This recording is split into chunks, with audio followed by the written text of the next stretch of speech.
Llevé el auto de mi esposo al mecánico, pensando que solo era un ruido extraño en el motor, pero cuando el técnico abrió el baúl y miró debajo del asiento trasero, se puso completamente pálido. Cerró rápidamente la puerta del auto, miró a su alrededor como si alguien nos estuviera observando, y me arrastró hacia su oficina con tal urgencia que casi tropecé, y antes de que pudiera preguntarle algo, cerró la puerta, cerró la cortina de la ventana que da al taller y me dijo con voz temblorosa: «Señora Elena, tiene que escucharme. Con mucho cuidado y haz exactamente lo que te voy a decir ahora mismo. Cancela todas tus tarjetas de crédito inmediatamente. Cambia todas tus contraseñas bancarias. Toma todo el dinero que puedas de las cuentas conjuntas con tu esposo y vete de la ciudad hoy. No te vayas solo a casa. No le digas nada. Simplemente vete, porque lo que encontré escondido en ese auto significa que estás en peligro real, y no puedo quedarme en silencio y ver cómo sucede esto. Mi nombre es Elena Cristina Morales. Tengo 66 años. Vivo en un pueblo tranquilo llamado San Miguel, en el campo, donde todos se conocen, y en ese momento, parada en la estrecha oficina del mecánico Roberto, que tiene 58 años y ha cuidado los autos de mi familia desde hace más de 20, sentí que mis piernas flaqueaban, mi corazón se aceleraba dentro de mi pecho como si fuera a estallar. Un sudor frío descendía por mi espalda, a pesar de que era un día fresco de otoño, con una temperatura de 15 grados, y las náuseas subieron violentamente a mi garganta. Luego abrió un cajón de su escritorio polvoriento, sacó un sobre marrón arrugado en los bordes y lo colocó frente a mí, con tanto cuidado como si fuera una bomba a punto de estallar. Y cuando lo abrí con las manos temblando incontrolablemente, encontré documentos que hicieron que mi mundo entero se desmoronara en cuestión de segundos. Eran copias de pólizas de seguro de vida a mi nombre, 3 pólizas diferentes, cada una por valor de 500,000 reales, todas suscritas en los últimos 8 meses sin que yo supiera absolutamente nada, con mi marido Marcus. Yo figuraba como única beneficiaria, y junto a eso había capturas de pantalla de conversaciones entre mi esposo y alguien identificado solo como D en los contactos. Mensajes que decían cosas como: 8 meses de tratamiento psiquiátrico documentado son suficientes para que parezca un suicidio. Las pastillas no dejan rastro si se mezclan con alcohol. Las pólizas cubren muerte accidental y suicidio después de un periodo de espera de 6 meses. Ella confía en mí completamente. No sospechará nada. Lo leí 1, 2, 3 veces, tratando de encontrar alguna explicación que no fuera la obvia, que no fuera la imposible, que mi marido durante 42 años planeaba literalmente matarme para cobrar el 1.500.000 reales de seguro que había contratado falsificando mi firma. Roberto me hizo sentar en una vieja silla de oficina porque estaba a punto de desmayarme. Trajo un vaso de agua que no pude sostener bien, y me explicó que todo eso lo había encontrado dentro de una carpeta escondida debajo de la alfombra en el baúl cuando fue a revisar la llanta de refacción, y que inicialmente pensó en no decirme nada. Se pasó toda la noche sin dormir pensando si debía involucrarse en la vida de otras personas como pareja, pero que en la mañana decidió que no podría vivir con la conciencia culpable en todo caso. Me había sucedido y él había permanecido en silencio. Antes de continuar, si alguna vez has experimentado la traición de alguien que se suponía debía protegerte, deja un me gusta y suscríbete al canal, porque esta historia llega lejos y necesitas ver hasta dónde puede llegar la maldad humana cuando se trata de dinero. Comenta desde qué ciudad estás mirando, porque necesito saber que no estoy solo en esta pesadilla. Y quédate hasta el final, porque la venganza que planeé fue tan precisa como el plan que quisieron usar contra mí. Sentado en esa silla chirriante de la oficina de Roberto, con esos malditos documentos en la mano, comencé a procesar cada detalle con una claridad dolorosa que solo proporciona el shock extremo. Las pólizas habían sido suscritas en marzo, junio y agosto de ese año, siempre con diferentes aseguradoras para no levantar sospechas, y al examinar las firmas me di cuenta de que eran imitaciones razonables de mi letra, pero con pequeños errores que un experto en grafotecnia identificaría fácilmente, como la J que hizo con una curva más cerrada que yo y la que estaba demasiado inclinada. Saqué mi celular con las manos aún temblorosas y tomé fotos de absolutamente todo, cada página, cada mensaje, cada detalle, e inmediatamente guardé todo en la nube. Envié copias a mi propio correo electrónico, y Roberto incluso hizo copias físicas adicionales que guardaba en su caja fuerte personal, diciendo que si me pasaba algo, iría directo a la policía.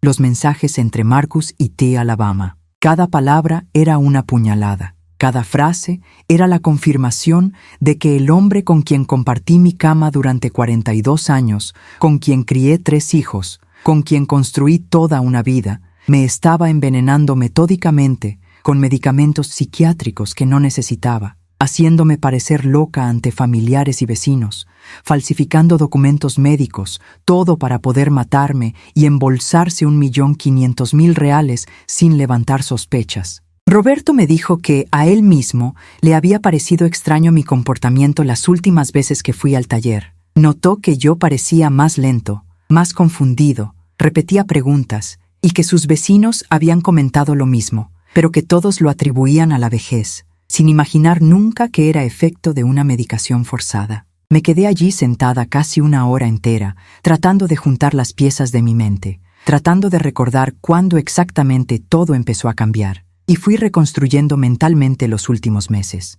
Comenzó en febrero, cuando Marcus insistió en que fuera al médico para un chequeo completo, porque según él era muy olvidadizo. El médico de familia no encontró nada malo, pero Marcus insistió en que consultara a un psiquiatra. Él personalmente me llevó a un costoso consultorio privado del doctor Severino Paz, quien después de solo 30 minutos, en consulta, ya se recetaron antidepresivos y ansiolíticos. Pesaba, y Marcus estaba tan atento tomando las recetas, comprando los medicamentos, separando las dosis diarias en un colorido organizador de pastillas, mezclándolo en mi batido matutino que se preparaba con tanto cuidado todas las mañanas y lo servía en la taza azul favorita que me regaló mi madre hace 50 años. Pensé que estaba siendo el marido perfecto cuidando mi salud, y de hecho me estaba drogando sistemáticamente para hacerme parecer senil y suicida, construyendo una narrativa para que cuando me matara pareciera una depresión o un accidente. Salí del taller de Roberto 2 horas después, con copias de todo dentro de mi gran bolso de cuero marrón, con una lista de instrucciones escritas por él sobre qué hacer primero y con la promesa solemne de que no actuaría por impulso, sino con inteligencia. Se ofreció a llamar a la policía inmediatamente, pero me negué. Dijo que necesitaba pruebas aún más concretas porque yo sabía cómo funcionan estas cosas. Sabía que mi marido era respetado en la ciudad, había trabajado como director del Banco Central durante 35 años, era considerado un buen hombre, iba a la iglesia todos los domingos, participaba en el Club Rotario, hacía donaciones a organizaciones benéficas, y si yo llegaba con esa historia sin un plan sólido, podía revertir todo. Diciendo que yo estaba realmente loca, que estaba teniendo episodios paranoicos, que los documentos eran falsos y plantados por alguien que quiere hacernos daño. Roberto estuvo de acuerdo, pero me hizo prometer 3 cosas. Primero, que no regresaría a casa sin compañía. Segundo, que dejaría de tomar cualquier medicamento o vitamina que Marcus me diera. Tercero, que mantendría contacto diario con él para confirmar que estaba vivo y bien. Estuve de acuerdo con todo, y conduje mi viejo coche, un sedán plateado con 230.000 kilómetros recorridos, hasta casa de mi hermana menor, Carmela, que tiene 59 años y vive al otro lado de la ciudad con su marido jubilado. Llamé a la puerta a las 3 de la tarde de un martes soleado, y cuando ella la abrió sonriendo preguntando qué buena sorpresa era, simplemente me derrumbé. Entré a trompicones, me senté en el sofá floral de su sala y le conté absolutamente todo, llorando tanto que apenas podía respirar correctamente, mostrándole los documentos, las fotos, los mensajes, todo. Carmela estuvo en estado de shock por largos minutos. Luego empezó a llorar conmigo. Luego se puso furiosa diciendo que iba a mi casa a matar a Marcus con sus propias manos. Y su esposo Jorge, que tiene 63 años y es un hombre tranquilo y considerado, fue quien nos hizo entrar en razón diciendo que teníamos que ser estratégicos, que la venganza emocional no sirve, que necesitábamos destruir a Marcus legalmente para que nunca más pudiera hacerle daño a nadie. Carmela preparó un té de manzanilla muy fuerte. Nos sentamos los 3 en la mesa de su cocina, con aquellos documentos extendidos como cartas del tarot que predecían un futuro terrible, y comenzamos a armar un plan de acción paso a paso, metódico, sin margen de error. Toda mi vida hasta ese momento se había construido alrededor y Marcus y la familia que creamos juntos. Conocí a Marcus cuando yo tenía 24 años y él 26, en un baile comunitario en el club de la ciudad. Era guapo de manera discreta, con cabello negro bien peinado, ojos marrones que parecían sinceros, una sonrisa fácil que conquistaba a cualquiera. Trabajaba como cajero de banco en ese momento, pero ya tenía ambiciones de crecer en su carrera. Venía de una familia sencilla como la mía, y parecía ser la elección perfecta cuando me pidió mi mano en matrimonio después de 2 años de noviazgo supervisado. Me casé virgen, como se esperaba de las chicas íntegras de esa época, con un vestido de encaje blanco que mi madre cosió durante 3 meses, en la iglesia principal llena de familiares y amigos, en una hermosa ceremonia de sábado por la mañana, con el sol entrando por los coloridos vitrales. La luna de miel fue una semana en una playa a 200 kilómetros de distancia, en una posada sencilla pero limpia, y regresamos para iniciar la vida matrimonial en una pequeña casa alquilada de 2 habitaciones en un barrio obrero. Tuve mi primera hija, Marcela, 10 meses después de la boda, mi segundo hijo, Roberto, 2 años después, y la menor, Sofía, 4 años después. Crié a los 3 prácticamente solo porque Marcus trabajaba 12 horas diarias en el banco, sábados incluidos, y cuando estaba en casa estudiaba para exámenes internos para avanzar. Entonces yo era la que se levantaba a las 5 de la mañana para preparar el desayuno para todos. Llevaba a los niños al colegio caminando 20 minutos porque no teníamos auto. Trabajaba como costurera en casa, haciendo arreglos de ropa para los vecinos, cobrando precios bajos. Recogía a los niños del colegio, preparaba el almuerzo y la cena, limpiaba toda la casa, lavaba la ropa a mano porque había una lavadora máquina, era un lujo que no podíamos permitirnos. Planché y planché las impecables camisas blancas que Marcus necesitaba usar en el banco. Y todavía encontré energía para ayudar a los niños con sus tareas por las noches bajo la tenue luz de una lámpara amarillenta. Viví así durante 20 años seguidos, sin vacaciones, sin descanso, sin quejarme porque creía que era mi papel como esposa y madre hacer todo eso con amor y dedicación. Marcus fue ascendido a gerente cuando tenía 38 años. Su salario finalmente mejoró. Logramos comprar nuestra propia casa, una casa de 3 dormitorios en un mejor barrio, con 200 metros cuadrados de área construida, un patio con árboles frutales, y por primera vez en mi vida sentí que habíamos alcanzado la estabilidad. Pagué esa casa en 15 años, en cuotas que tomamos del salario de Marcus y de lo que ahorré en la costura. Y cuando finalmente pagamos las 2 escrituras, quedaron a nombre de ambos, propiedad conjunta valorada en lo que hoy sería 600,000 reales. Llevé a los 3 niños a la universidad, sacrificándolo todo. Marcela estudió enfermería y me costó 85,000 reales en cuotas mensuales durante 5 años.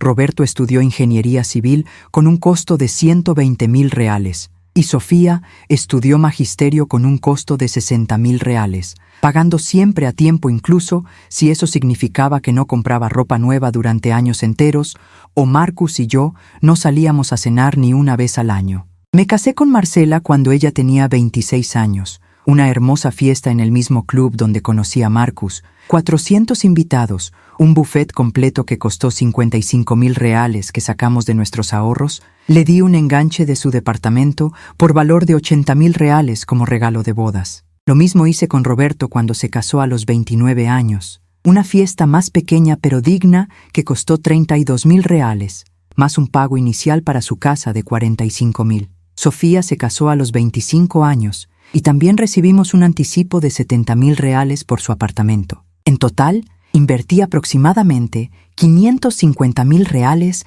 en mis 3 hijos a lo largo de su vida, incluyendo educación, bodas, regalos, préstamos que nunca fueron pagados y ayuda con los nietos cuando nacieron. Marcus siempre ha controlado el dinero, pero de una manera sutil que solo se nota en retrospectiva. Él gestionaba todas las cuentas de la casa. Me depositaba una asignación fija de 1,200 reales mensuales para los gastos de la casa. Decía que era mejor así porque él entendía de finanzas trabajando en el banco y yo no tenía cabeza para los números. Y lo acepté durante 42 años enteros sin cuestionarlo porque confiaba plenamente en él. Ahora, sentado en casa de Carmela repasando todo, me di cuenta de que él siempre tuvo pleno acceso a mi dinero, pero yo nunca tuve pleno acceso al suyo, que él sabía exactamente cuánto tenía en la cuenta, porque era una cuenta conjunta, pero sus cuentas de inversión estaban separadas, y yo no sabía los montos, que cuando le preguntaba sobre el futuro retiro o cuánto habíamos ahorrado,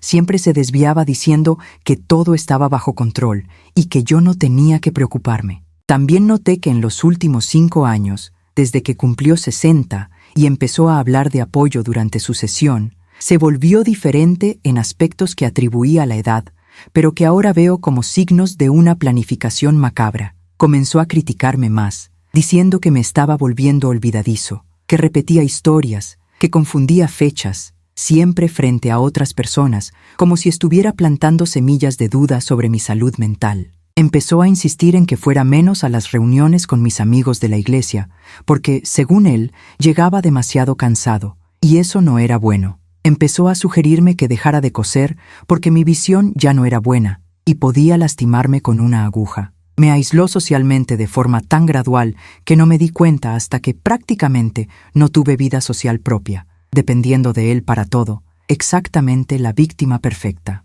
Y lo peor de todo, noté que mis 3 hijos habían empezado a tratarme diferente en los últimos meses, con esa paciencia exagerada que se tiene con los ancianos seniles, explicando cosas simples lentamente como si fuera un niño, intercambiando miradas significativas entre ellos cuando hablaba como si pensaran, aquí viene su madre con su confusión otra vez. Y entendí que Marcus había trabajado un poco con ellos también, construyendo una narrativa de que yo estaba teniendo problemas mentales, preparando el terreno para que cuando ocurriera mi muerte nadie sospechara porque la pobre ya no se encontraba muy bien. Jorge, mi cuñado, fue quien le dio racionalidad a ese momento de desesperación. Trabajó 30 años como investigador de la Policía Civil antes de jubilarse, por lo que tenía experiencia en casos penales, y nos explicó metódicamente lo que teníamos que hacer. Primer paso: no podía volver a casa ese día ni el siguiente. Necesitaba desaparecer por unos días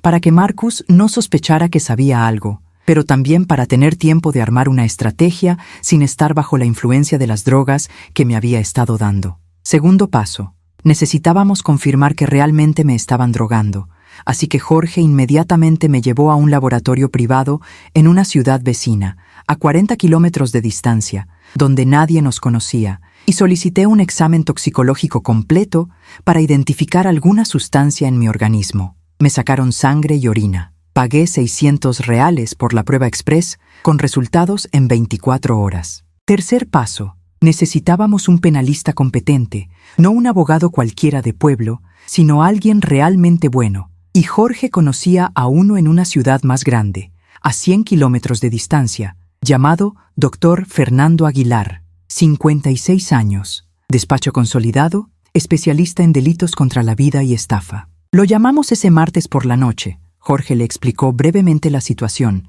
y el doctor Fernando dijo que era un caso muy grave y que nos vería a la mañana siguiente a las 9 sin falta. Cuarto paso: llamé a Marcus fingiendo que todo era normal. Me dijo que había estado enferma durante el día, que estaba en casa de Carmela y que iba a dormir allí esa noche para que mi hermana pudiera cuidarme, que no tenía por qué preocuparse y que volvería al día siguiente. Marcus fue de gran ayuda en el teléfono. Su voz era muy preocupada. Me preguntó si había tomado mi medicamento del día, si necesitaba que tomara algo. Insistió en que podía recogerme, pero le dije que ya estaba en la cama y que era mejor quedarme quieta ahí. Él estuvo de acuerdo y dijo que me amaba y esperaba mi mejora. Y cuando colgué el teléfono quise vomitar pensando en la asquerosa falsedad de ese hombre. Carmela me preparó la habitación de invitados, con sábanas limpias con olor a lavanda, almohadas suaves, y sin embargo, me quedé despierto toda la noche, mirando el techo blanco, repitiendo 42 años de matrimonio, tratando de precisar cuándo exactamente Marcus dejó de amarme y decidió que valía más muerto que vivo, tratando de entender cómo un hombre duerme al lado de una mujer durante décadas, tiene hijos con ella, envejece con ella y un día simplemente decide matarla por dinero como si no fuera más que un obstáculo financiero. El miércoles por la mañana me desperté a las 5:30, aunque no había dormido bien. Me di una larga ducha, dejando caer agua caliente sobre mi tensa espalda, Me puse una discreta ropa formal que me prestó Carmela porque solo había llegado con la ropa puesta. Y a las 7 estábamos los tres en el auto de Jorge, conduciendo por la carretera de doble carril que conduce a la ciudad más grande. Por la ventana pasaba un hermoso paisaje campestre, campos verdes, vacas pastando, cielo azul claro, y no podía apreciar nada, porque mi cabeza era un torbellino de pensamientos destructivos, planes de venganza y miedo a que mi plan fallara y terminara muerta de verdad. Llegamos al consultorio del doctor Fernando a las 8:45, un moderno edificio comercial de 12 pisos. Subimos al 8º piso, una gran sala con decoración sobria, paredes grises, muebles de madera oscura, diplomas enmarcados, estanterías, lleno de gruesos libros legales. Nos recibió personalmente el doctor Fernando, un hombre alto, de 6 pies y 3 pulgadas, con el pelo gris bien cortado, un impecable traje azul marino, una corbata discreta, un apretón de manos firme y una mirada inteligente que te valora rápidamente. Nos sentamos en cómodos sillones de cuero marrón. Acepté el café que la amable secretaria traía en una taza de porcelana y comencé a contar todo desde el principio, mostrando los documentos que encontró Roberto, las fotos de los mensajes, explicando sobre los medicamentos, sobre el psiquiatra, sobre las pólizas falsificadas. El doctor Fernando escuchó, tomando notas en una libreta amarilla,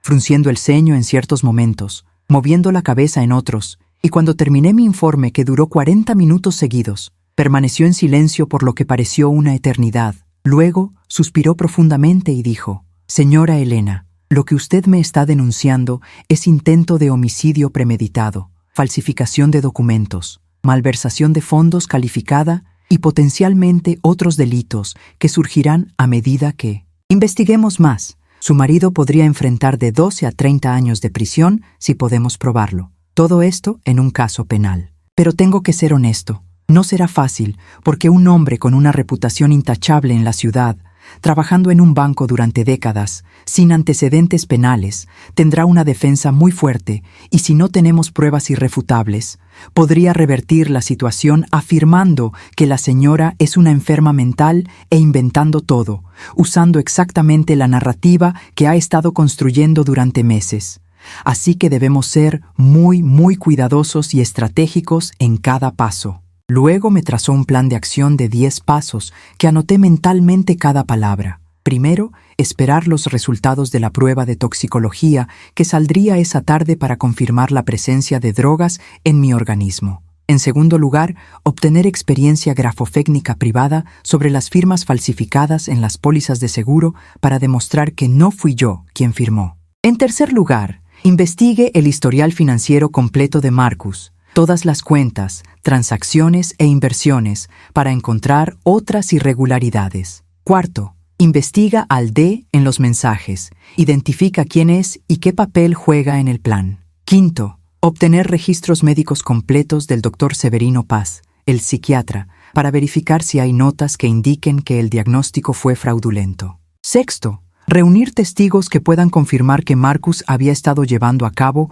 una campaña de desprestigio contra mi cordura. Séptimo, instalar un micrófono en su teléfono celular y grabadoras en la casa para capturar conversaciones incriminatorias, lo que sería ilegal como prueba judicial, pero serviría para dirigir la investigación policial oficial. Octavo, presentar un informe policial formal con todas las pruebas reunidas. Noveno, solicitar medida de protección urgente para distanciarme legalmente de él. Décimo, interponer una demanda civil para la separación total de bienes y la recuperación de lo que por derecho me corresponde. El doctor Fernando dijo que sus honorarios serían de 50,000 reales por adelantado más un porcentaje de las cantidades recuperadas y que necesitaría otros 20 o 30,000 reales para investigadores privados y forenses. Miré a Carmela y a Jorge sin saber qué decir porque no tenía todo ese dinero disponible.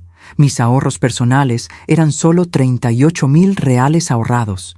Pero Jorge dijo que él y Carmela actuarían como financistas del proceso y que yo pagaría después con lo que recuperara de Marcus. El doctor Fernando extendió un contrato de prestación de servicios. Leí cada cláusula con atención, incluso con manos temblorosas, y allí mismo lo firmé con un bolígrafo azul que dejó una marca firme en el papel reciclado. Salimos de esa oficina a las 11:15 de la mañana con un plan establecido y la sensación de tener por fin algo de control sobre una situación que parecía completamente perdida. Esa misma tarde, a las 4, recibí una llamada del laboratorio informándome que los resultados toxicológicos estaban listos. Volvimos allí inmediatamente y la toxicóloga, la doctora Raquel Fuentes, de 51 años, con bata blanca almidonada, nos recibió en un pequeño despacho y nos entregó un informe técnico de 3 páginas que confirmó mis peores temores. Mi sangre presentaba concentraciones anormalmente elevadas de benzodiazepinas, en concreto, clonazepam en dosis de 3 miligramos por litro de sangre, cuando el uso terapéutico normal sería como máximo de 1 miligramo, y también la presencia de quetiapina, un fuerte antipsicótico utilizado para esquizofrenia, en una concentración de 250 microgramos por mililitro. La doctora Raquel me explicó que esas dosis eran completamente incompatibles con una prescripción médica responsable, que nadie las prescribiría juntas a un paciente anciano sin una necesidad real, porque la combinación sería sumamente peligrosa, provocando exactamente los síntomas que yo venía presentando: confusión mental, lentitud de razonamiento, pérdida del equilibrio, olvidos frecuentes, somnolencia excesiva. Ella me preguntó directamente si me estaban medicando contra mi voluntad y le expliqué toda la situación. Ella se horrorizó y dijo que emitiría un informe médico detallado que acreditara que las concentraciones encontradas eran el resultado de una administración criminal de medicamentos no prescritos adecuadamente o de una sobredosis intencionada. Ese informe de toxicología costó $600, pero valía más que el oro, porque era una prueba científica irrefutable de que me estaban envenenando sistemáticamente. El doctor Fernando fue informado inmediatamente. Dijo que esto cambió todo y que ahora teníamos verdaderas municiones para el proceso penal. Regresé a la casa de Carmela con ese papel en la mano, sintiéndome validado, pero también aterrorizado, porque significaba que Marcus realmente estaba tratando de matarme. No era mi paranoia, no era un malentendido, era un intento de asesinato real sucediendo en cámara lenta dentro de mi propia casa durante meses seguidos. Carmela preparó una cena ligera, sopa de verduras con fideos, pero no pude comer casi nada, solo empujaba cucharadas de un lado al otro del plato hondo, mientras pensaba en cómo iba a enfrentar a Marcus cuando llegara a casa, cómo iba a fingir que no sabía nada mientras armaban el plan, cómo iba a dormir al lado de un hombre que me quería muerto. Si has seguido hasta aquí, deja un me gusta porque necesitas ver la venganza que preparé para este monstruo. Comenta desde qué ciudad estás viendo, o si estás en otro país, escribe dónde, porque esta historia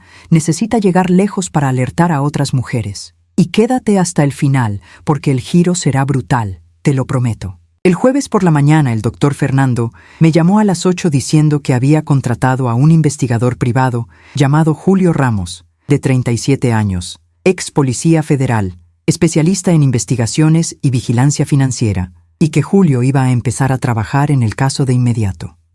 Julio me llamó directamente a las 9, con voz joven y profesional, y me pidió que le contara todo nuevamente, incluyendo todos los detalles que pudiera recordar sobre la rutina de Marcus, su horario, sus amigos, transacciones bancarias que conocía, cualquier cosa que pudiera ser útil. Pasamos 2 horas hablando por teléfono, él haciendo preguntas quirúrgicas y yo respondiendo todo lo que sabía. Y al final dijo que necesitaría de 3 a 4 semanas para recopilar información completa, pero que había algunas cosas que podía decir. En primer lugar, las pólizas de seguro estaban efectivamente a mi nombre, confirmó llamando a las compañías de seguros, haciéndose pasar por auditor, y los valores eran exactamente esos, $500,000 cada uno, sumando 1.500.000. En segundo lugar, Marcus había realizado transacciones financieras sospechosas en los últimos 12 meses, grandes transferencias a la cuenta corriente de un tercero no identificado, por un total aproximado de $180,000. En tercer lugar, la persona nombrada D en los mensajes probablemente era una persona vinculada al campo médico, porque las conversaciones hacían referencias técnicas a medicamentos y protocolos. Julio dijo que iba a organizar una violación informal del secreto bancario de Marcus a través de sus contactos en el área, y que también iba a colocar un rastreador GPS en el auto de Marcus y lo vigilaría físicamente durante 2 semanas para mapear a dónde iba, a quién conocía y cuál era su rutina completa. Todo esto costaría 22.000 reales. Lo pagué con dinero que me adelantaron Carmela y Jorge. Ese mismo día jueves por la tarde, Jorge me llevó a una tienda especializada en equipos de seguridad en otra ciudad. Compramos 3 diminutas grabadoras de audio del tamaño de una moneda de 2 reales, batería para 72 horas, memoria para grabar 200 horas de audio. Los 3 aparatos costaron 2.700 reales. Planeé dónde los iba a instalar cuando llegara a casa. Uno en la sala de estar detrás del gran marco del cuadro, uno en el dormitorio dentro de la mesita de noche al lado de la cama de Marcus, uno en su auto debajo del asiento del conductor asegurado con cinta adhesiva de doble cara. Era arriesgado. Si se enteraba, podía destruir pruebas y ponerme en peligro aún mayor. Pero era necesario porque necesitábamos que confesara algo en su propio audio. Necesitábamos su voz diciendo algo incriminatorio que no pudiera ser negado después. Regresé a casa el viernes a las 10 de la mañana,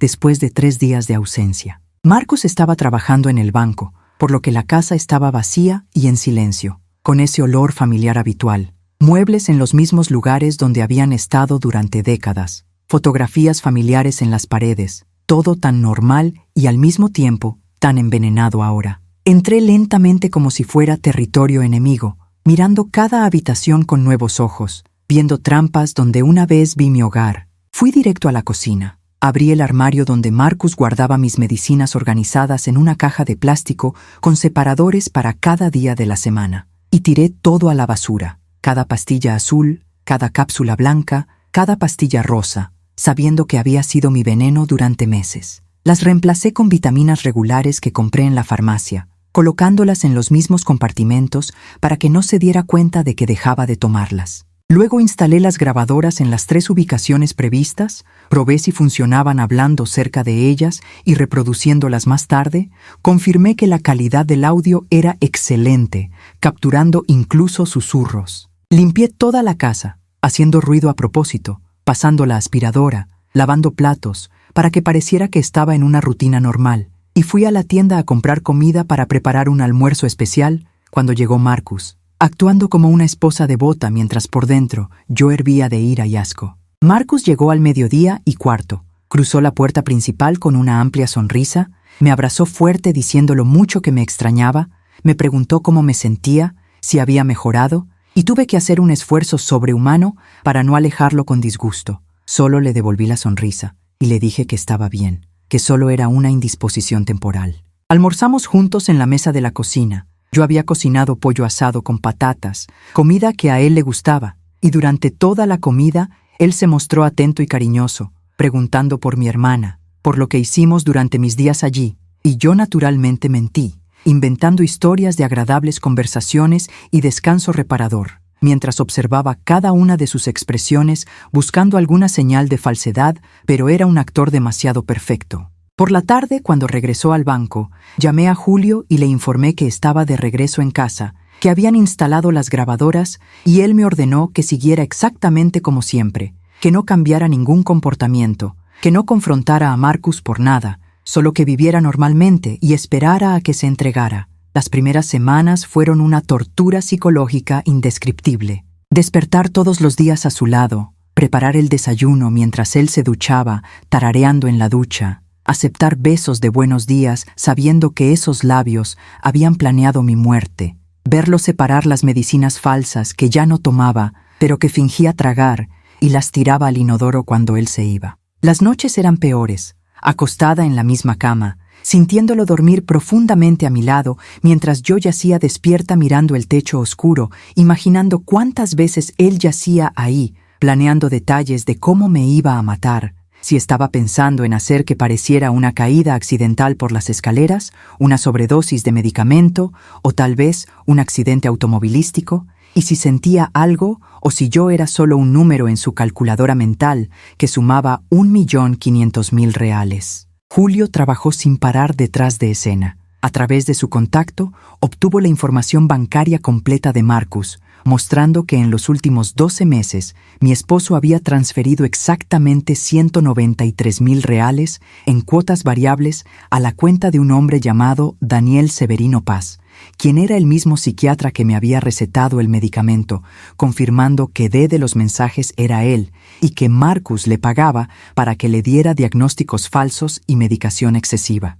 Julio también obtuvo una copia informal de mi expediente médico del consultorio de ese médico, sobornando al empleado de allí. Y el expediente médico era una completa invención, notas de consultas que nunca se realizaron, descripciones de síntomas que nunca reporté, la evolución de un cuadro depresivo severo completamente inventado en el transcurso de 8 meses, todo documentado para crear una historia falsa que justificaría el suicidio posterior. El doctor Fernando presentó una reclamación ante el Consejo Regional de Medicina denunciando al doctor Daniel Severino Paz por conducta poco ética, falsificación de registros médicos y participación en un delito, adjuntando todas las pruebas que teníamos. Al mismo tiempo, Julio rastreó los movimientos físicos de Marcus a través del GPS instalado y descubrió que 3 veces por semana, siempre los martes, jueves y sábados, Marcus iba después del trabajo a un apartamento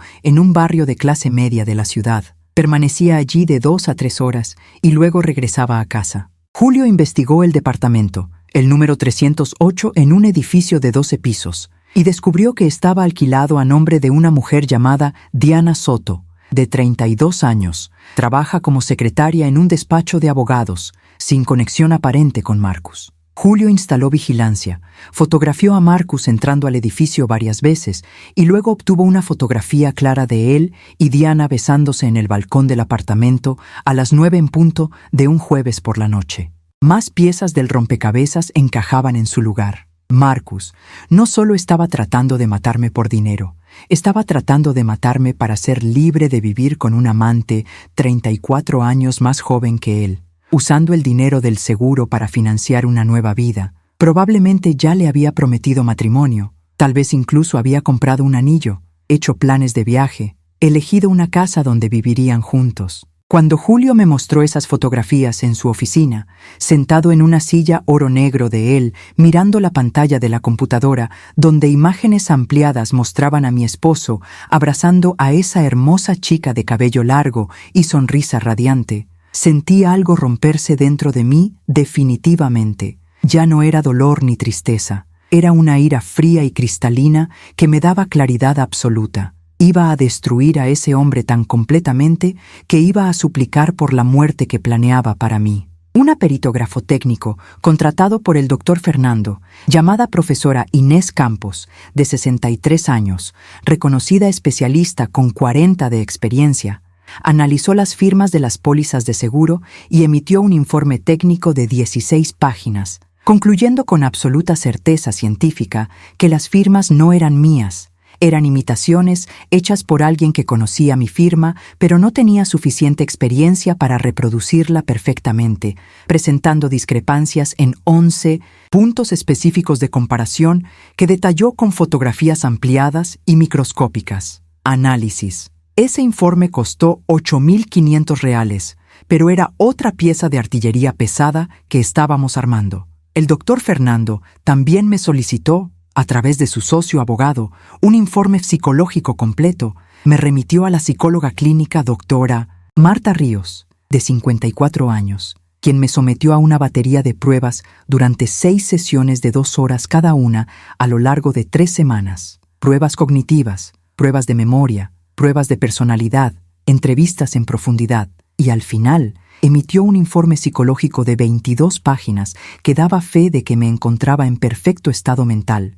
sin signos de depresión ni ideaciones suicidas, con capacidades cognitivas enteramente preservadas para mi edad.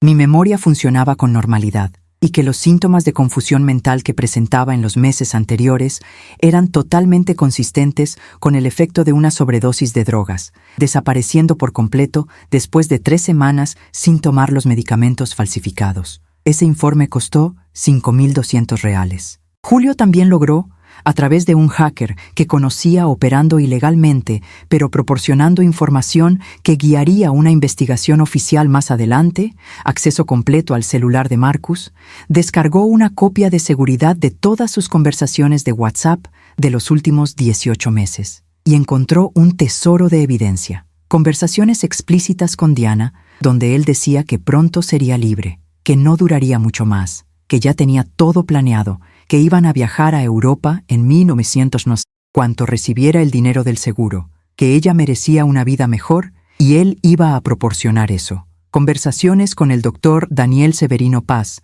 donde discutieron dosis exactas de medicamentos, donde Marcus lo presionó para aumentar dosis, donde acordaron montos de pago, donde el médico pidió cuidado para no dejar rastros. Conversaciones con una persona identificada como Raúl, quien aparentemente era un abogado especializado en seguros, donde Marcus respondió preguntas sobre periodos de espera, cobertura de suicidio y cómo activar múltiples pólizas simultáneamente sin levantar sospechas. Julio descargó todo, hizo una copia de seguridad en 3 lugares diferentes y el doctor Fernando dijo que eso solo garantizaría la condena penal de Marcus, incluso sin nada más, pero que íbamos a seguir reuniendo pruebas porque queríamos enterrarlo tan profundamente que no había posibilidad de una apelación exitosa. Las grabadoras instaladas en mi casa captaron horas y horas de conversaciones a lo largo de 6 semanas. La mayoría eran conversaciones de pareja normales y triviales sobre facturas, hijos, tiempo,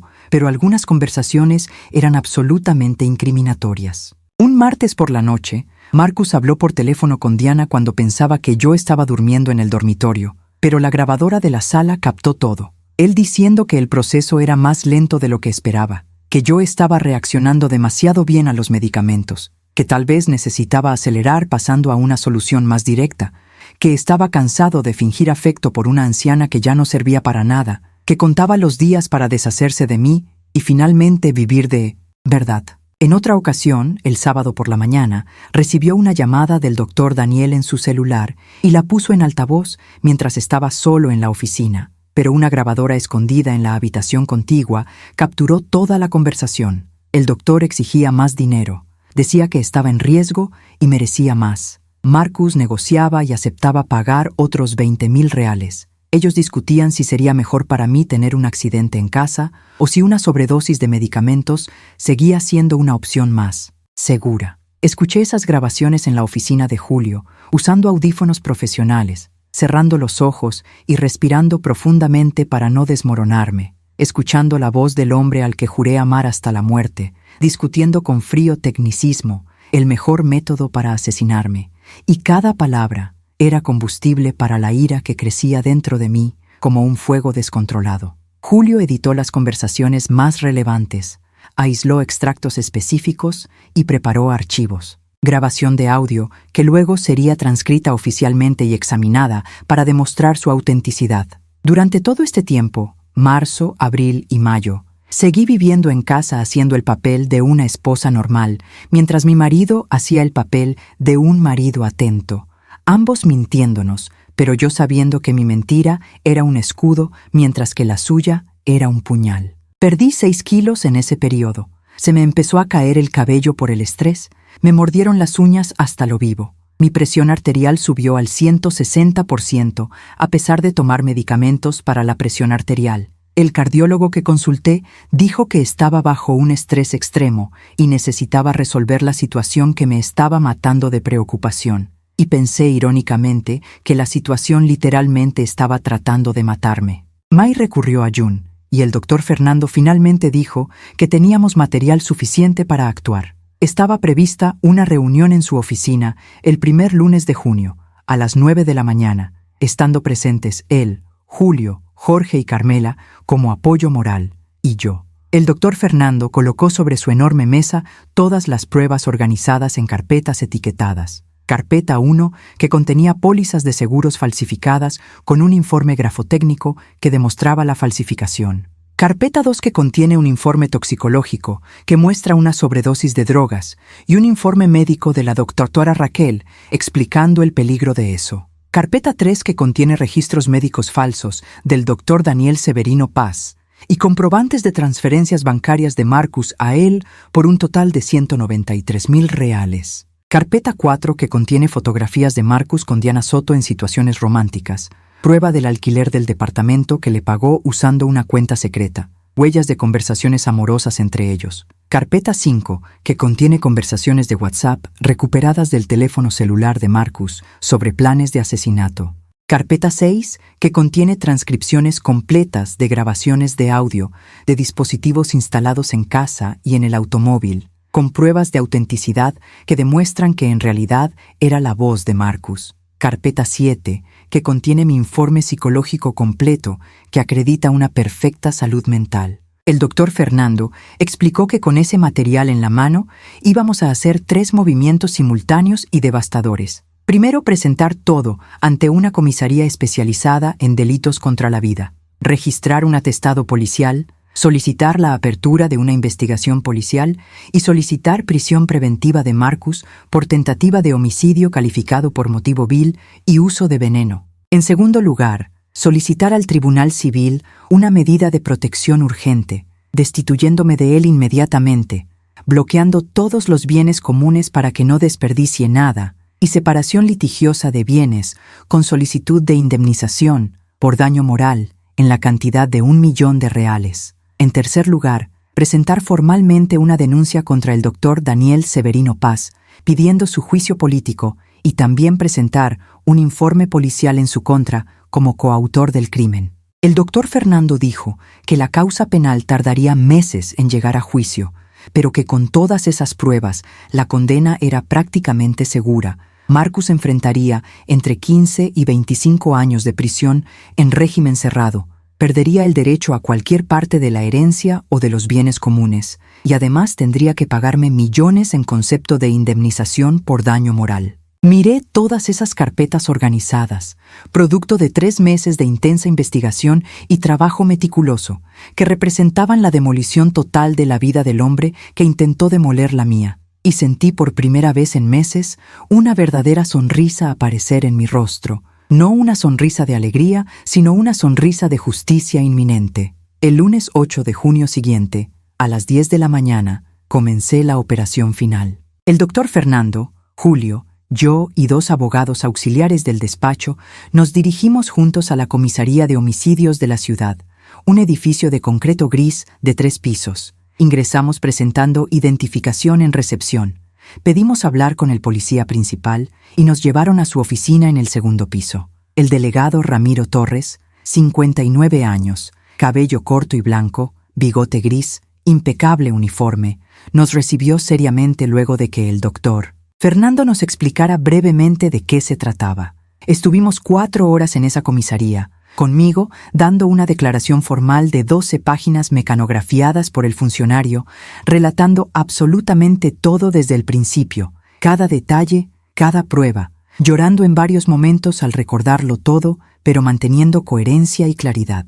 El doctor Fernando presentó las 7 carpetas de pruebas. El delegado examinó cada documento con creciente atención. Escuchó extractos de las grabaciones, vio fotografías, leyó informes técnicos y al final dijo con voz seria: «Señora Elena, este es uno de los casos más impactantes que he visto en mis 36 años de carrera como policía. Solicitaré de inmediato orden de prisión preventiva para su marido y también para el doctor Daniel Severino Paz como coautor. Vos representan un peligro concreto para su vida y el orden público. La detención debe realizarse dentro de las 24 a 48 horas siguientes a que el juez firme la orden». Salimos de allí a las 12:30. Fui directo a la casa de Carmela donde comencé a vivir permanentemente. Nunca volvería a esa casa donde casi me asesinan. Esa misma tarde, el doctor Fernando presentó una solicitud de medida urgente de protección y separación litigiosa de bienes en el juzgado de familia, con copia de todas las pruebas penales adjuntas. La jueza que recibió el caso, doctora Patricia Méndez, con 47 años, conocida por su línea dura, leyó todo con urgencia y en 24 horas ya había firmado la decisión. A Marcus se le prohibió acercarse a mí a menos de 500 metros de distancia. Se le prohibió cualquier contacto conmigo o con mi familia. Todos los bienes comunes fueron bloqueados para transacciones. La cuenta bancaria conjunta fue congelada y la casa donde vivíamos fue puesta bajo embargo judicial, impidiendo su venta como si fuera papel. Tuvo que sentarse porque sus piernas cedían y pasó el resto del día encerrado en su oficina desesperadamente, tratando de llamar a los abogados. El miércoles 10 de junio, a las 6 de la mañana, un equipo de policías civiles acudió a la casa donde dormía Marcus y cumplió orden de prisión preventiva. Llamaron a la puerta. Marcus la abrió en pijama, completamente confundido. Le leyeron sus derechos, lo esposaron y lo llevaron a la comisaría, donde lo encerraron en una celda común. Simultáneamente, otro equipo detuvo al doctor Daniel Severino Paz en su casa, una mansión de 3 pisos, en un barrio acomodado, también esposado, llevado también a la misma comisaría. Las noticias se extendieron por toda la ciudad como la pólvora. Un respetado director del Banco Central, arrestado por intentar matar a su anciana esposa para quedarse con el dinero del seguro y vivir con su joven amante. Un psiquiatra arrestado como cómplice por proporcionar drogas y diagnósticos falsos a cambio de un pago. Fue un escándalo monumental. Titulares en todos los periódicos locales. Un tema en cada conversación. Horror e indignación generalizados. Mis 3 hijos, Marcela, Roberto y Sofía, me llamaron completamente impactados, queriendo saber si era cierto, y cuando les confirmé y les expliqué todo, mostrándoles pruebas, quedaron devastados. Marcela lloró por teléfono diciendo que no creía que su padre fuera capaz de esto, que siempre lo vio como un hombre íntegro, que ahora se sentía disgustada con él. Roberto permaneció en silencio durante largos minutos después de que le conté todo. Luego solo dijo que cortaría los lazos con su padre permanentemente y que estaba de mi lado incondicionalmente. Sofía, la menor, se mostró indignada y dijo que quería enfrentarse personalmente a su padre en prisión para preguntarle cómo podía hacerle eso a una mujer que dedicó toda su vida a cuidar de él y su familia. Los 3 me ofrecieron apoyo financiero si lo necesitaba. Se disculparon por no darse cuenta de lo que estaba sucediendo cuando Marcus estaba construyendo una narrativa falsa sobre mi salud mental. Admitieron que fueron ingenuos al creerle sin lugar a dudas. Eso me dio un inmenso consuelo al saber que mis hijos estaban a mi lado, que yo no los había perdido también en esta tragedia. Marcus fue arrestado durante una audiencia de custodia, donde el juez mantuvo prisión preventiva, considerando la gravedad de los delitos, el riesgo de fuga al contar con recursos económicos y el riesgo para la víctima. Diana Soto fue citada a declarar y confirmó su relación con Marcus hace 2 años, diciendo que él prometió casarse con ella apenas se divorciara, pero juró que no sabía del plan de asesinato, que pensaba que estábamos mal casados y que el divorcio sería amistoso. La investigación policial avanzó rápidamente con todas las pruebas ya organizadas. El Ministerio Público acusó penalmente a Marcus y Daniel Severino Paz en un plazo de 20 días, y el caso fue distribuido a un tribunal penal especializado. El doctor Fernando me explicó que el proceso tomaría aproximadamente 1 año hasta la sentencia definitiva, pero que las pruebas eran tan sólidas que la condena era una certeza absoluta. La única duda era si Marcus recibiría 15 o 25 años de prisión.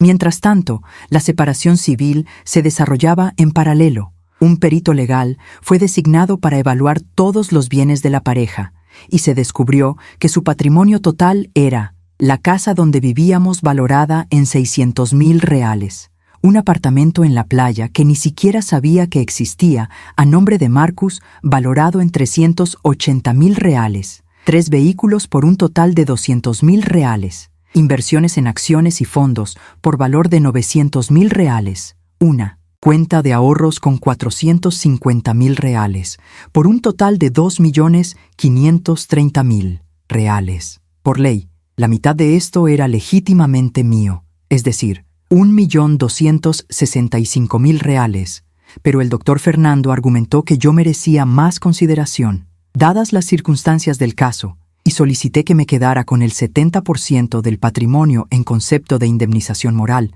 lo que ascendería a 1,771,000 reales. El juez estuvo de acuerdo. La sentencia de separación se dictó en agosto, determinando una división del 70 y 30% a mi favor. La casa me fue liquidada en su totalidad, así como 2 de los vehículos, la mitad de las inversiones y el 60% de los ahorros. Marcus perdió casi todo. Se quedó con solo el 30% de los activos que aún se utilizarían para pagar a los carísimos abogados defensores que contrató y para una posible compensación que tendría que pagarme después de una condena penal. El caso penal finalmente llegó a un jurado popular en marzo del año siguiente, 10 meses después del arresto de Marcus. Fue un juicio que duró 4 días. La sala estaba llena de espectadores. Toda la prensa estaba presente. Se eligieron 7 jurados y se escuchó atentamente a cada testigo. Los fiscales presentaron pruebas devastadoras, pólizas falsificadas, informes médicos, grabaciones de audio que se reprodujeron en el pleno, haciendo que todos escucharan a Marcus hablando fríamente de cómo matarme.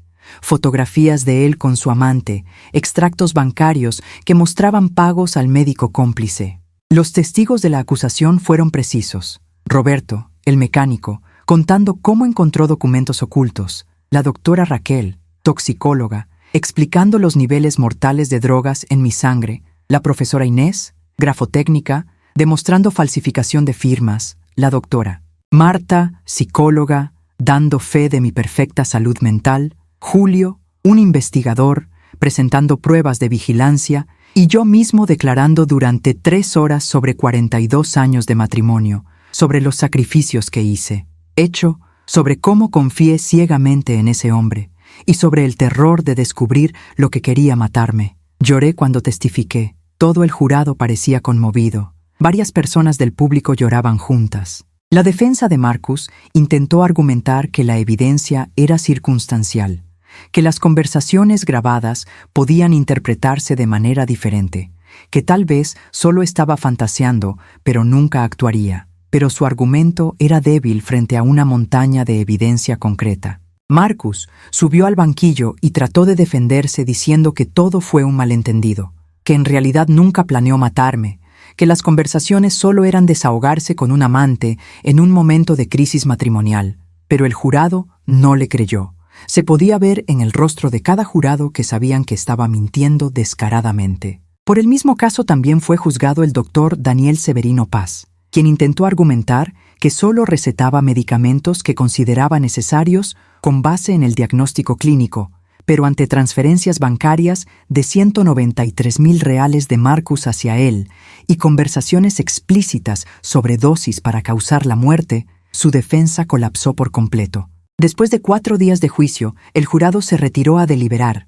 Pasó 2 horas y 15 minutos en una habitación secreta y regresó con un veredicto. Marcus fue declarado culpable de intento de asesinato calificado por un motivo vil, uso de veneno y medios crueles, además de malversación de fondos y falsificación de documentos. Daniel Severino Paz fue declarado culpable de coautoría del intento de homicidio y falsificación de registros médicos. El presidente del tribunal dictó sentencia. Marcus, condenado a 22 años de prisión en régimen cerrado inicial, sin derecho a progresión antes de cumplir la mitad de la pena, y al pago de una indemnización de 1.200.000 reales por daño moral a mí. Daniel Severino Paz, condenado a 14 años de prisión en régimen cerrado y revocación definitiva de su registro médico.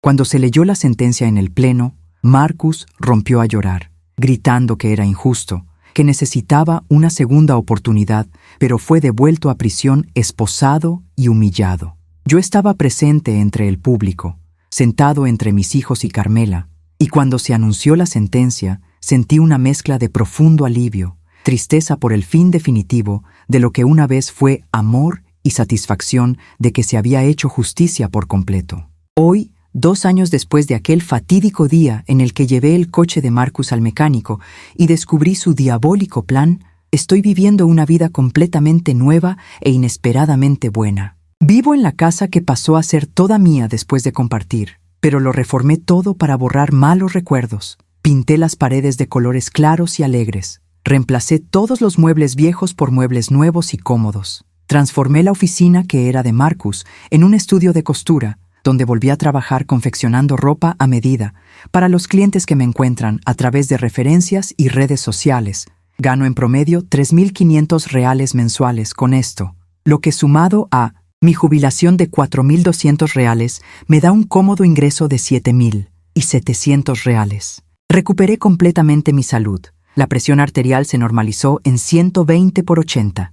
El peso se mantuvo estable en 68 kilos para una altura de 1,62 m, ¿no? O paseos todas las mañanas por el parque con un grupo de señoras simpáticas que conocí, doña Lucía de 70 años, doña Beatriz de 65 y doña Carmen de 68, caminábamos 5 kilómetros 3 veces por semana hablando y riendo de tonterías. Regresé a la iglesia después de años fuera, participo en un grupo de oración los martes por la noche y me siento espiritualmente bienvenido de una manera que había olvidado que era posible. Mis 3 hijos me visitan regularmente, Marcela viene con sus nietos todos los sábados a almorzar, Roberto me llama todos los días solo para escuchar mi voz y confirmar que estoy bien. Sofía empezó a llevar a su esposo y a su pequeña hija a las cenas dominicales que preparo con esmero. Las relaciones familiares se reconstruyeron y son aún más fuertes que antes porque la proximidad de la muerte me enseñó a valorar el tiempo con las personas que realmente me aman. Marcus está cumpliendo condena en una penitenciaría estatal a 200 millas de distancia. Solo lo visitan sus abogados ocasionalmente. Ninguno de sus hijos ha querido verlo ni una sola vez desde su condena. Y ciertamente no quiero volver a saber de él nunca más. Recibí parte de la indemnización que determinó el juez. Ya fueron pagados 380,000 reales mediante la venta forzosa de los bienes que le quedaron a Marcus. Y el resto se está pagando mensualmente descontando del salario que recibe por trabajar dentro de la prisión, en un taller de carpintería, 2,400 reales mensuales, de los cuales el 60% me llega como pago de deuda. También conocí en la iglesia a un encantador viudo, el señor Ricardo. Tiene 73 años. Perdió a su esposa hace 5 años a causa del cáncer. Es un hombre amable y educado que trabajó toda su vida como profesor de matemáticas, ahora jubilado, con 2 hijas adultas casadas que viven en otras ciudades. Ricardo empezó a hablar conmigo después de misa. Me ofreció llevarme varias veces, lo cual acepté. Me invitó a tomar un café en una panadería tradicional de la ciudad y poco a poco fuimos desarrollando una hermosa amistad que se va convirtiendo en algo más. No tenemos prisa. Después de todo, ambos tenemos la edad y la experiencia suficientes para saber que el amor verdadero no necesita ser apresurado. Pero admito que me siento joven otra vez cuando estoy con él.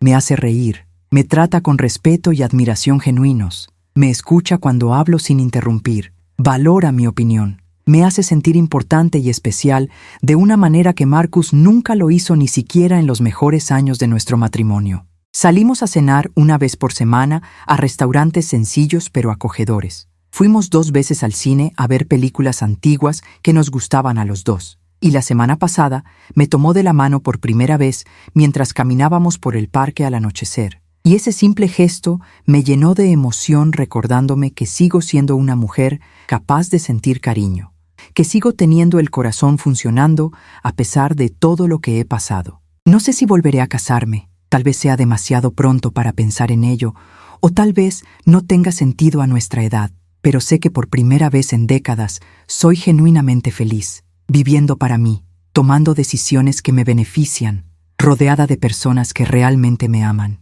Si has llegado hasta aquí, comenta desde qué ciudad o país estás viendo, porque esta historia necesita llegar lejos para advertir a otras mujeres sobre las señales de peligro en las relaciones. Deja tu me gusta si crees que nunca es tarde para empezar de nuevo y que la justicia aún existe cuando la buscamos con determinación. Ahora miro hacia atrás y veo claramente todas las señales que ignoré durante años. El control financiero excesivo de Marcus, el aislamiento social gradual, las críticas constantes disfrazadas de preocupación, la construcción de una narrativa sobre mi incompetencia mental. Si me hubiera dado cuenta antes, podría haberme ahorrado años de sufrimiento, pero también sé que no puedo vivir arrepintiéndome de un pasado que no puedo cambiar. Solo puedo vivir plenamente el presente y construir un futuro mejor. Aprendí que la verdadera familia no se define por la sangre o un certificado de matrimonio, sino por la lealtad, el respeto y el amor genuino. Marcus fue mi marido durante 42 años, pero nunca fue realmente mi familia, porque la familia no intenta matarte por dinero. La verdadera familia es Carmela, que abrió las puertas de su casa sin dudarlo; Jorge, que emprendió una costosa investigación sin pedir nada a cambio; Roberto, un mecánico que se arriesgó a meterse en problemas para salvarme, mis hijos que estuvieron a mi lado incondicionalmente, mis nuevos amigos que me recibieron sin juzgar, Ricardo, que me demostró que el amor puede ser bondadoso y verdadero. Esta es mi verdadera familia ahora. En cuanto a Marcus, ya no siento ira, ya no siento odio, no siento nada más que completa indiferencia y tal vez lástima por la vida que desperdició y la prisión que enfrentará hasta una edad muy avanzada. Él tomó decisiones y ahora paga las consecuencias, así como yo tomé la decisión de luchar por mi vida y mi dignidad, y ahora cosecho los frutos de esa decisión. Todos duermo hasta tarde. Tengo la conciencia tranquila. Me levanto cada mañana agradecida de estar viva y vivo cada día con renovada intensidad, sabiendo que casi no tuve esa segunda oportunidad. La mayor venganza contra quienes intentaron destruirme no fue su arresto ni el dinero que recuperé, sino el hecho de que yo estaba prosperando mientras él se pudría, que estaba construyendo una felicidad genuina mientras él perdía todo lo que tenía, que yo estaba viva y coleando mientras él planeaba verme muerta. Sobreviví y estoy prosperando, y esa es una victoria mayor que la que podría otorgarme cualquier sentencia judicial. Para otras mujeres que puedan estar pasando por situaciones similares, mi consejo es: confíen en sus instintos. Si algo les parece mal, probablemente esté mal, no ignoren las señales de advertencia por lealtad o esperanza de que las cosas mejoren por sí solas. Busquen ayuda de personas confiables y profesionales competentes. Documenten todo lo que puedan y luchen por su vida y dignidad con todas las fuerzas que tengan, porque valen la pena luchar. Yo lo valgo y tú también lo vales.